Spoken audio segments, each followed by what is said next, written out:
I joined the military right after college to pay for medical school, and that was 1999, and been there ever since. My wife often reminds me that I told her that I was going to do my 4 years payback for medical school and be out. That would have been up about 15 years ago.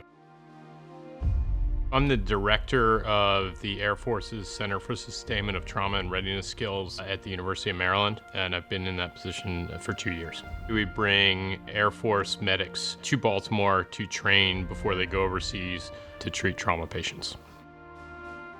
Never really felt like I've ever actually had to go to work. It doesn't really feel like a job, just really enjoy it.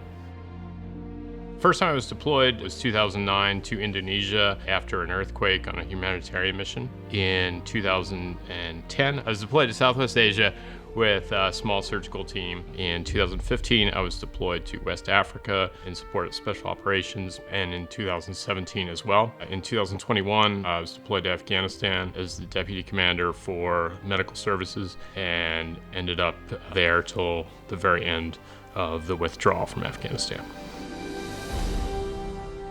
I was the senior medical officer, so I was in charge of all the medical services for both our troops as well as the refugees.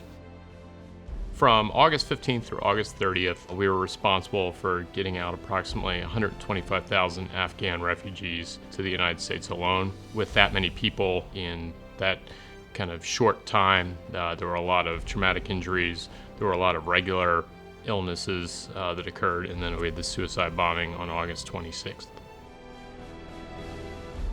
For the last 2 weeks when the refugees were coming, we didn't have a whole lot of extra supplies. We didn't have very much food for ourselves, much less for them. And we had a lot of injured people to take care of and then had to find a way to transport them out of Afghanistan.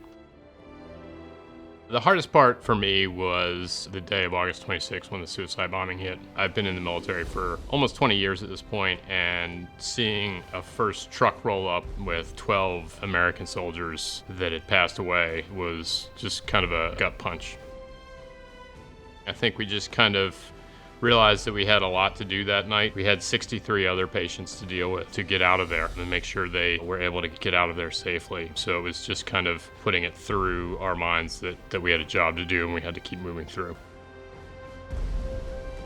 It was a big sense of relief, I think, for all of us, just getting on the plane on August 30th and knowing that we were leaving Afghanistan. I think everyone just kind of finally was able to take a break and relax for the first time in a couple weeks.